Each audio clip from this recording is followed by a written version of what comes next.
UP विजय के महानायक योगी आदित्यनाथ का दूसरी बार जीत के बाद पहला दिल्ली दौरा है। यूपी में योगी ने साफ कर दिया कि योगी मतलब जीत की गारंटी।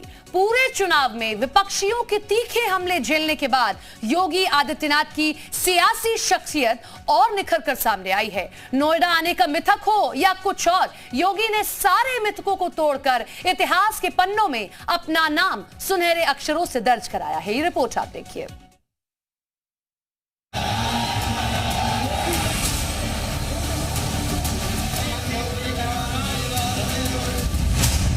मिथकों को ध्वस्त करने के बाजीगर, फिर से ध्वस्त कर दिया एक मिथक।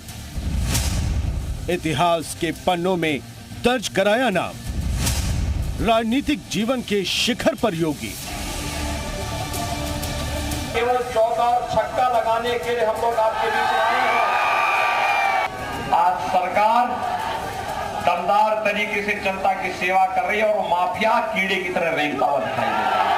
और बसपा की सरकार होती तो बहन जी के हाथी का पेड़ तो इतना बड़ा है कि सारा राशन वही हजम हो जाता, गरीब को कुछ मिलता ही नहीं। चुनावी मंचों पर योगी की दहाड़ जितना आवाम को झूमने पर मजबूर कर देती थी, उससे कहीं ज्यादा चोट विपक्षियों के सीने पर करती रही। पूरे चुनाव में योगी के तूफानी दौरों ने विपक्ष को पश्चिम से पूरब तक कभी भी चैन से बैठने नहीं दिया। नतीजा ये हुआ कि योगी ने ऐसा इतिहास रच दिया जो पहले कभी नहीं हुआ। योगी आदित्यनाथ ऐसे पहले मुख्यमंत्री बन गए हैं जिन्होंने न केवल 5 साल का कार्यकाल सफलतापूर्वक पूरा किया, बल्कि दूसरे कार्यकाल में सफल वापसी भी कर ली। ऐसा नहीं है कि पहले लगातार 2 बार मुख्यमंत्री बनने का मौका औरों को नहीं मिला, मगर योगी ने जो कर दिखाया है वो पहले कभी नहीं हुआ।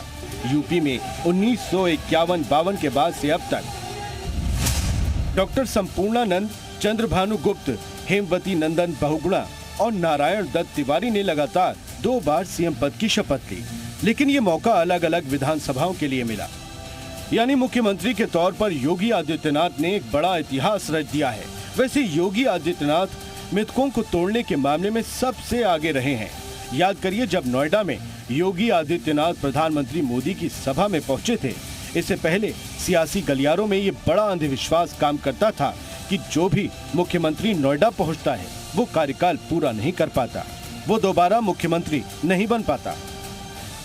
इस मिथक की शुरुआत 1998 से हुई, जब सीएम के तौर पर वीर बहादुर सिंह नोएडा गए और संयोग से उनकी कुर्सी चली गई। उनके बाद एनडी तिवारी सीएम बने और 1989 में नोएडा के सेक्टर 12 में नेहरू पार्क के उद्घाटन में पहुंचे और कुर्सी चली गई। इसके बाद कल्याण सिंह और मुलायम सिंह के साथ भी ऐसा ही हुआ। इसके बाद तो ये अंधविश्वास सिर चढ़कर बोलने लगा। सीएम के तौर पर राजनाथ सिंह ने नोएडा जाने से परहेज किया और एक फ्लाईओवर का उद्घाटन नोएडा की बजाय दिल्ली से किया। बाद में 2007 में मायावती और 2012 में अखिलेश ने सत्ता संभाली और पूरे कार्यकाल नोएडा से दूरी बनाए रखी। लेकिन 2017 में योगी ने सीएम पद संभाला तो एक नहीं 3 बार नोएडा का दौरा किया और 5 साल का कार्यकाल पूरा भी किया। नोएडा दौरे के दौरान पीएम मोदी ने योगी की तारीफ करते हुए अखिलेश और मायावती पर इशारों में तंज भी कसा था। लेकिन आज मुझे खुशी है कि जिस नोएडा के संबंध में एक छवि बन गई थी कि कोई मुख्यमंत्री यहां आ नहीं सकता है, उस मिथक को योगी जी ने बिना बोले अपने आचरण से सिद्ध कर दिया कि ये सब मान्यताएं गलत होती हैं। आधुनिक युग ऐसा हो नहीं सकता और इसलिए मैं योगी जी को हृदय से बधाई देता हूं। शरीर पर भगवा धारण करके सत्ता का संचालन करने वाले योगी संत भले ही हैं, लेकिन उनकी सोच हमेशा ही तार्किक रही है। अंधविश्वास पर गहरी चोट करने वाले योगी आदित्यनाथ ने यूपी फतह के बाद इस बात को साबित भी कर दिया है। ब्यूरो रिपोर्ट, जी मीडिया।